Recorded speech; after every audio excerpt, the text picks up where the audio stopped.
എല്ലാവർക്കും നമസ്കാരം.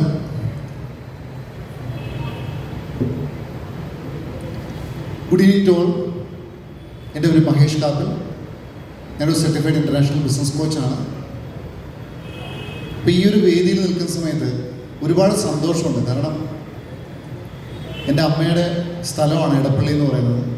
അപ്പോൾ അതുകൊണ്ട് തന്നെ ഈ ഒരു സ്ഥലത്തോട് എനിക്ക് വലിയൊരു സ്നേഹമുണ്ട്. അപ്പം ഞാൻ ഈ ബാബു സാറിനെ പരിചയപ്പെട്ട് ഓൾമോസ്റ്റ് ഒരു വർഷം കഴിഞ്ഞു. ഈ ഒരു വർഷം കഴിഞ്ഞ സമയത്ത് എല്ലാ ദിവസവും എന്നെ വിസ്മയിപ്പിക്കുന്ന ഒരു വ്യക്തിയാണ് ബാബു സാർ. കാരണം നമ്മളിപ്പം കൂടുതൽ ചർച്ച ചെയ്തുകൊണ്ടിരിക്കുന്ന വിഷയമാണ് biological age and chronological age എന്ന് പറയുന്നത്. ഈ ബയോളജിക്കൽ ഏജും ക്രോണോളജിക്കൽ ഏജും തമ്മിലുള്ള വ്യത്യാസം എന്ന് വെച്ച് കഴിഞ്ഞാൽ വളരെ സിമ്പിളാണ്.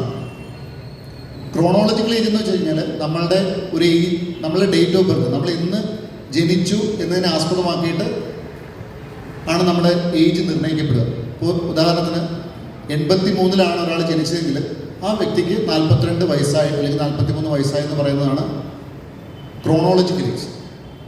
പലപ്പോഴും നമ്മളെല്ലാവരും ഒരാളുടെ ഏജിനെ കണക്കാക്കുന്നത് പലപ്പോഴും ക്രോണോളജിക്കൽ ഏജ് വെച്ചിട്ടാണ്. ഈവൻ വിവാഹം പോലും നമ്മൾ നോക്കുന്നത് ക്രോണോളജിക്കൽ ഏജ് വെച്ചിട്ടാണ്. പക്ഷേ ഈ കാലഘട്ടം മാറുന്നതനുസരിച്ച് അതിൽ മാറ്റം ഉണ്ടാവും. ഇനിയും നമ്മളെല്ലാവരും കണക്കാക്കാൻ പോകുന്നത് ബയോളജിക്കൽ ഏജ് വെച്ചിട്ടാണ്. എന്താ ഈ ബയോളജിക്കൽ ഏജ് എന്ന് വെച്ച് കഴിഞ്ഞാൽ? ബയോളജിക്കൽ ഏജ് എന്ന് വെച്ച് കഴിഞ്ഞാൽ നമ്മളുടെ ബോഡിയുടെ സെൽസിൻ്റെ ഏജാണ്, നമ്മളുടെ കോശങ്ങളുടെ ഏജ്, നമ്മളുടെ ലൈഫ് സ്റ്റൈല്, നമ്മളെടുക്കുന്ന സ്ട്രെസ്സ്, നമ്മളുടെ ഹാബിറ്റ്സുകൾ, ഇതെല്ലാം നമ്മളുടെ ഏജിനെ, നമ്മുടെ സെൽസിനെ ഏജ്ഡാകും. അപ്പോൾ ആ സെൽസിൻ്റെ ഏജ് വെച്ചിട്ടാണ് ഇനി നമ്മൾ ഒരു മനുഷ്യൻ്റെ വയസ്സ് കൃത്യമായിട്ട് അളക്കാൻ പോകും. ഇനി മുന്നോട്ട് വിവാഹം കഴിക്കാനൊക്കെ പോകുന്ന ആൾക്കാരെ ശ്രദ്ധിക്കുക. നിങ്ങളുടെ ഡേറ്റ് ഓഫ് ബർത്ത് ആയിരിക്കില്ല, അല്ലെങ്കിൽ ഡേറ്റ് ഓഫ് ബർത്തിൻ്റെ പ്രൂഫ് ആയിരിക്കില്ല പലപ്പോഴും ചോദിക്കുക. നിങ്ങളുടെ ബയോളജിക്കൽ ഏജിൻ്റെ പ്രൂഫായിരിക്കും. അതിനുള്ള ടെസ്റ്റുകളൊക്കെ വരുന്നുണ്ട്. അതായത് ഒരാൾക്ക് 16 വയസ്സുകാരൻ 60 വയസ്സുകാരനെ പോലെ ചിന്തിക്കാം, 60 വയസ്സുകാരന് 16 വയസ്സുകാരനെ പോലെ ചിന്തിക്കാം. ഞാനിത് പറഞ്ഞു വന്നത് വേറെ ഒന്നുകൊണ്ടല്ല. ഞാൻ പറഞ്ഞു ഗഗാരൻ സാറ് ഓരോ ദിവസവും എന്നെ വിസ്മയിപ്പിച്ചുകൊണ്ടിരിക്കുമെന്ന് പറഞ്ഞു. അപ്പം അദ്ദേഹത്തിൻ്റെ ഏജ് കൺസിഡർ ചെയ്യുമ്പോൾ ഞാൻ ഒരിക്കലും ക്രോണോളജിക്കൽ ഏജ് നോക്കാറില്ല, ബയോളജിക്കൽ ഏജ് മാത്രമേ നോക്കാറുള്ളൂ. ശരിക്കും ബയോളജിക്കൽ ഏജ് കാൽക്കുലേറ്റ് ചെയ്താൽ നമ്മളിവിടെ ഇരിക്കുന്ന എല്ലാവരേക്കാളും എങ്ങായിരിക്കും അദ്ദേഹത്തിന് അത് നല്ലൊരു ക്ലാപ്പ് കൊടുക്കുക അതിന് വേണ്ടിയിട്ട്. കാരണം ഞാൻ പലപ്പോഴും ചോദിച്ചിട്ടുണ്ട് ഇത് എങ്ങനെയാണ് അത് മെയിൻറ്റെയിൻ ചെയ്യുന്നത് ഞാൻ ചോദിച്ചിട്ടുണ്ട് പലപ്പോഴും. അദ്ദേഹത്തിൻ്റെ ആശയങ്ങളായിക്കോട്ടെ, അദ്ദേഹത്തിൻ്റെ പ്രസൻസ് ആയിക്കോട്ടെ, എല്ലാം നമുക്ക് തരുന്നത് പ്രചോദനങ്ങളാണ്. അപ്പോൾ അദ്ദേഹത്തിൻ്റെ ഈ ഒരു പുതിയ സംരംഭത്തിന് ഞാൻ എൻ്റെ എല്ലാവിധ ഭാവങ്ങളും ഞാൻ നേരുവാണ്. അദ്ദേഹത്തിൻ്റെ ഫാമിലിക്കും. പിന്നെ സാർ ഇവിടെ കുറക്കുമ്പോൾ ബ്രീതിങ് മെഡിറ്റേഷനെ കുറിച്ചൊക്കെ പറഞ്ഞത്. അപ്പം ബ്രീതിങ് മെഡിറ്റേഷനെ കുറിച്ച് 2 വാക്ക് ഞാൻ സംസാരിക്കാം. ഇപ്പം ബ്രീതിങ് മെഡിറ്റേഷനിൽ ഞാൻ തുടക്കത്തിൽ പറഞ്ഞു ഞാനൊരു സർട്ടിഫൈഡ് ബിസിനസ് കോച്ചാണ്. ഞാൻ ദുബായിലാണ് പ്രവർത്തിക്കുന്നത്. ഇന്ത്യയിലും ദുബായിലുമായിട്ടാണ് പ്രവർത്തിക്കുന്നത്. ഞാൻ ദുബായ് റെസിഡൻ്റാണ്. അപ്പം ഞാൻ ഏതൊരു ബിസിനസ് കോച്ചിങ്, ഏതെങ്കിലും ഒരു ഓൺടർപ്രണേഴ്സിനെ ഞാൻ കോച്ച് ചെയ്യുന്ന സമയത്ത് റാദർ ദാൻ സ്ട്രാറ്റജീസ് ഞാൻ ഏറ്റവും കൂടുതൽ ഫോക്കസ് ചെയ്യുന്നത് അവരുടെ മൈൻഡ് സെറ്റിനാണ്. കാരണം ഒരാളുടെ മൈൻഡ് സെറ്റ് ക്ലിയർ ആണെങ്കിൽ മാത്രമേ നമുക്ക് എന്തെങ്കിലും അയാളെ കൂടി ചെയ്യിക്കാൻ പറ്റൂ. അപ്പം അതുകൊണ്ട് മൈൻഡ് സെറ്റ് ക്ലിയർ ആക്കാനായിട്ട് ഏറ്റവും നല്ലൊരു വേ എന്ന് പറയുന്നത് മെഡിറ്റേഷൻ തന്നെയാണ്. അപ്പോൾ എന്താണ് മെഡിറ്റേഷൻ എന്നുള്ള കാര്യമാണ് നമ്മൾ ആദ്യം മനസ്സിലാക്കുന്നത്. ചിലപ്പോൾ മെഡിറ്റേഷനെ കുറിച്ച് എന്നെക്കാളും കൂടുതൽ അറിവുകളുള്ള, എക്സ്പീരിയൻസുള്ള ആളുകൾ എൻ്റെ മുന്നിലുണ്ടാവും. എപ്പോഴും നമ്മൾ ഏതെങ്കിലും ക്ലാസ് എടുക്കാൻ പോകുന്ന സമയത്ത് പലപ്പോഴും നമ്മൾ പറയാറുണ്ട്, നമ്മൾ അവിടുന്ന് എന്തെങ്കിലും ഒരു അറിവ് സ്വീകരിക്കാനുള്ള രീതിയിൽ പോവുക. നമുക്കറിയാവുന്ന അറിവുകൾ, ഇപ്പം എൻ്റെ ഗുരുനാഥൻ എപ്പോഴും എന്നോട് പറയാറുണ്ട്, മഹേഷ് നിൻ്റെ അറിവുകൾ നിന്നെ വിട്ട് ഒരിക്കലും പോവില്ല.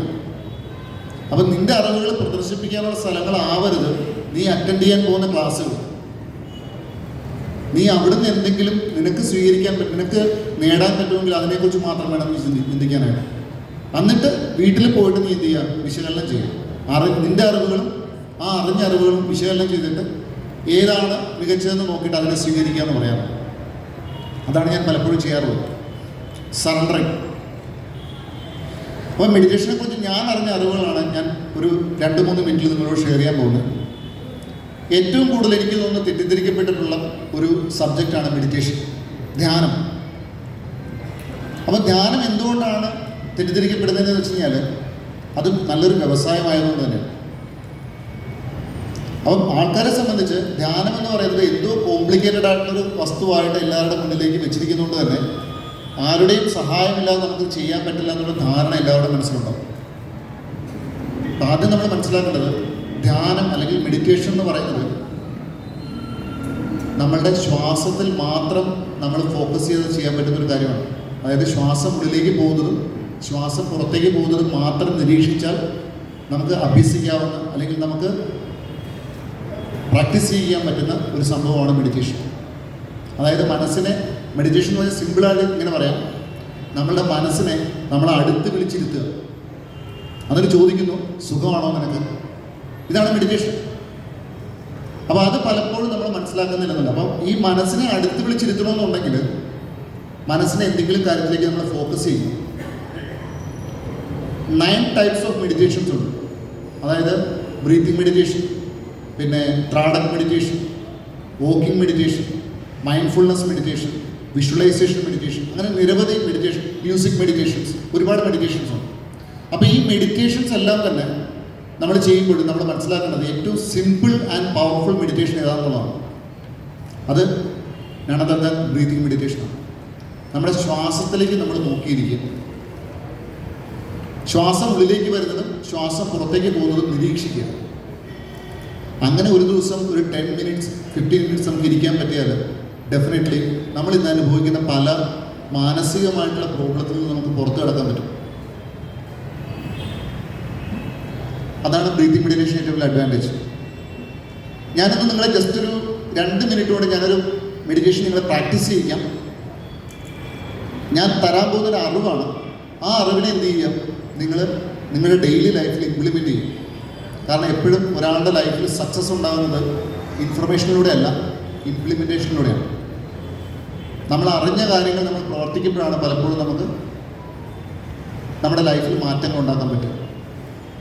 അപ്പം നമ്മൾ ഇന്ന് പ്രാക്ടീസ് ചെയ്യാൻ പോകുന്നത് നിങ്ങൾ ചിലപ്പോൾ കേട്ടിട്ടുണ്ടാവും, ചിലപ്പോൾ കേട്ടിട്ടുണ്ടാവില്ല. ഒരു പുതിയതായിട്ട് നമ്മളെല്ലാവരും ഇപ്പം ഏറ്റവും കൂടുതൽ മെഡിറ്റേഷൻ രംഗത്തുള്ള ആൾക്കാർ കൂടുതൽ ഫോളോ ചെയ്യുന്ന ഒരു മെഡിറ്റേഷൻ മെത്തേഡാണ് ഞാൻ പരിചയപ്പെടുത്താൻ പോകുന്നത്. അപ്പം അതിനു മുമ്പായിട്ട് ഞാൻ ഒരു കാര്യം കൂടെ അതിന് മുഖവരിയായിട്ട് പറയാം. നമ്മൾ പലപ്പോഴും പണ്ട് നമ്മൾ വിചാരിച്ചിരുന്നത് തോട്ട് ബിക്കം തിങ്സ് എന്നാണ്. അതായത് ചിന്തകളാണ് നമ്മളുടെ പ്രവൃത്തികളായിട്ട് മാറുന്നത് എന്നാണ് നമ്മൾ മനസ്സിലാക്കിയിരുന്നത്. അതാണ് ശ്രീബുദ്ധനും പറഞ്ഞത്, what you think you will become. നീ എന്ത് ചിന്തിക്കുന്നോ നീ അതായി മാറുന്നു എന്നുള്ളതാണ്.